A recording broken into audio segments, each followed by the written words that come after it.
our transportation system, supporting community college and retraining programs, lowering our tax burden, lowering the cost of prescription drugs, and building pathways into the middle class.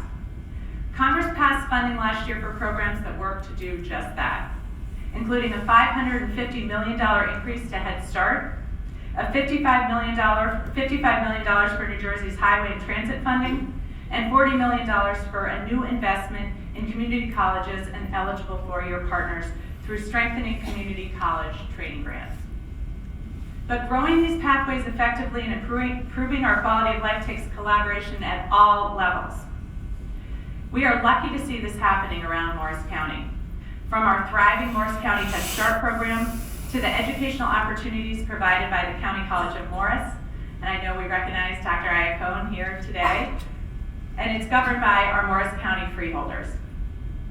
Just last month, CCM announced the receipt of a federal grant that they will use to offer child care to student parents.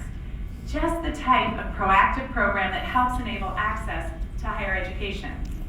I was impressed this past summer when I met students at the College of St. Elizabeth just around the corner from here. CSE is currently named a top performer for social mobility on the 2020 U.S. News and World Reports list, a measure that looks at how effectively a school improves its students' economic opportunities and addresses graduation rates of students with Pell Grants. This is a community that also understands the link between housing and food security and creating true economic pathways for all.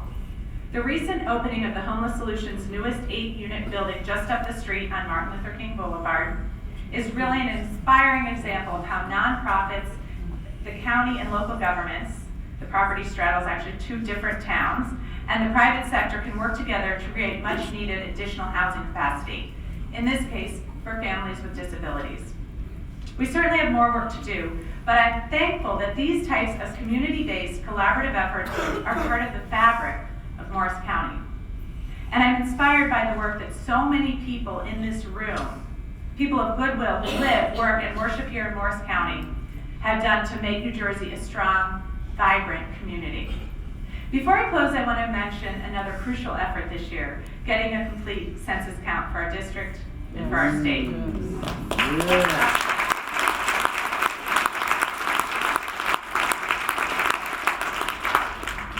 The census determines not only our congressional representation, but the annual allocation of federal funding for everything from Medicaid to highway dollars. Our office is engaged with many of the county and community groups who are already taking steps to make sure everyone is counted. Please reach out to us if you want to be connected to these efforts. One final note on the building in which I work, I'm proud to say that Rosa Parks now sits in the United States Capitol. Her statue is just off the House floor. Dr. King stands resolved in the rotunda of the Capitol, and Congressman Lewis walks alongside us in the halls of Congress.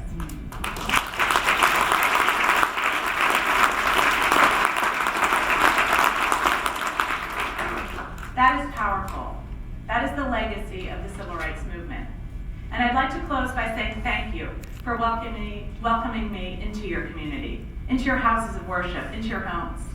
I'm honored to be here with you today and to continue our work to build the beloved community here in New Jersey. Thank you all so much.